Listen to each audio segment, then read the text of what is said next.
तो ये वीडियो सिर्फ मूवी लवर्स के लिए और इस साल के सबसे बेस्ट स्टोरी मुझे अगर किसी मूवी की लगी तो वो है 12 फेल। मुझे ये मूवी यूपीएससी एस्पिरेंट के लिए लगी थी, लेकिन इस मूवी ने मुझे भी इंस्पायर किया। एक गुड फीलिंग आई ये मूवी देखकर। एंडिंग सेटिस्फाई थी, यहाँ तक कि मैं कहूँगा एंडिंग इमोशनल भी हो गया था मैं। और बाहर आने के बाद कुछ मोमेंट्स याद रहे मूवी के, वो एंडिंग मूवी के याद रही। बेस्ट स्टोरी सीरीज की बात कहूँ तो मैं कहूँगा the call of the Usher house मुझे बहुत बेस्ट लगी इस साल की सीरीज। पिछले साल भी the curio top cabinet series मुझे पसंद आई थी। उसके बाद नेटफ्लिक्स के लाइव एक्शन बहुत सही है, मतलब वन पीस का लाइव एक्शन ले लो और रिसेंटली रिलीज हुई यू यू हाकुशो का भी most over hype over rated movie series में कहूँगा। अब इसमें कई सारे नाम आते हैं। सबसे पहले आता है आदि पुरुष। मूवी खराब थी लेकिन फिर भी मूवी का हाइप थी क्योंकि लोग देखना चाहते थे कि भाई कोई कितना ही खराब काम कर सकता है। इसके बाद मेरे लिए ओवर हाइप बोलोगे तो बोला थी। ट्रेलर ने जिस तरह मुझे एक्साइट किया था मूवी वो डिलीवर नहीं कर पाई। काफी है, पठान है, सालार है। पठान मतलब ठीक है वो थिएटर में वन टाइम वॉच कह सकते हो, सालार का भी वही है वन टाइम वॉच, लेकिन दोनों भी शाहरुख खान और प्रभास के पैंडम की वजह से चले। और डंकी भी डाल लो उसमें, डंकी की भी काफी हाइप हुई थी, राजकुमार हिरानी शाहरुख खान, लेकिन मूवी वो डिलीवर नहीं कर पाई जो एक्सपेक्टेशन थी। कल क्लासिक मुन्ना भाई संजू को तो नहीं रखूंगा मैं, मुन्ना भाई, 3 इडियट्स ऐसे मूवी जिन्होंने डायरेक्ट किया तो एक्सपेक्टेशन बहुत थी। और ओवर रेटेड तो यार मुझे लगता है बहुत आ चुके हैं। मतलब जिगर थंडर डबल एक्शन मुझे काफी अच्छे लगे थे, काफी अच्छे, लेकिन इतने भी अच्छे नहीं जितना लोग बोल रहे हैं। फर्स्ट से कंपेयर करोगे तो डबल से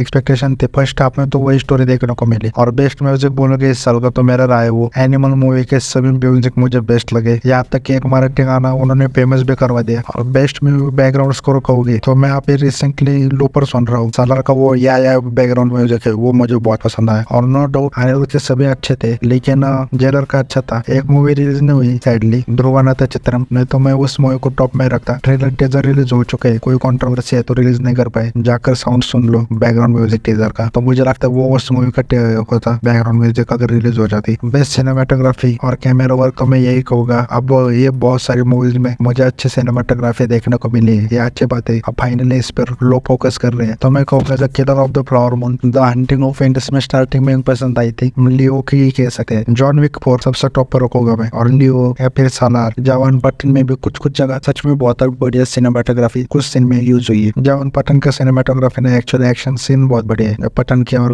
बिगेस्ट सरप्राइज अगर मुझे किसी मूवी ने किया इस साल तो मुझे फ्लैश मूवी ने किया है। मतलब इतने नेगेटिव रिव्यूज दे रहे थे, सब रिलीज होने के बाद बात कर रहा हूँ, लेकिन जब मैंने मूवी देखी मुझे बहुत पसंद आई। और एक 12 फिल्म, लेकिन उसका मैं नाम ले चुका हूँ। और बेस्ट एनिमेटेड फिल्म कोई देखना चाहता है तो मैं कहूँगा स्पाइडरमैन देख लो। बेस्ट एक्टर मेरे लिए विकी कौशल है इस साल भी, पहले सरदार उत्तम के लिए, सैम बहादुर के लिए, लेकिन रणबीर कपूर की भी एक्टिंग बहुत बढ़िया थी, लेकिन रणबीर कपूर को प्रेज मिला। विकी कौशल को जो डिजर्व करता था वो नहीं मिला प्रेज। और बहुत सारे एक्टर है और वर्स्ट वेफेक्स भी इस साल काफी देखने को मिले। आदि पुरुष ने एक हाई स्टैंडर्ड सेट करके रखा था और हमें लगा था सालों तक कोई स्टैंडर्ड को मिटा नहीं पाएगा, कोई इससे घटिया मूवी नहीं बना पाएगा, लेकिन एक मूवी आई जो इससे भी घटिया निकले। आदि पुरुष है गणपत, इतना क्रिंज मूवी और इतने घटिया, वो लिटरली वो जो बिगिनर यूट्यूबर ग्राफिक यूज करते हैं वो यूज किए थे। और सबसे बड़ी डिजास्टर मूवी भी रही आदि पुरुष ने, तो बजट रिकवर कर लिया कम से कम। बेस्ट एक्ट्रेस बोलूं तो सबसे पन्नू रही मेरे लिए। और बेस्ट अंडररेटेड कहूंगा, मोस्ट अंडररेटेड मूवी कहूंगा मैं, रिसेंटली हुई मंगलवारम नाउ की एक मूवी और एक मराठी मूवी है घर बंद बिरयानी, देख लो मुझे बहुत पसंद आई थी। और सीरीज तो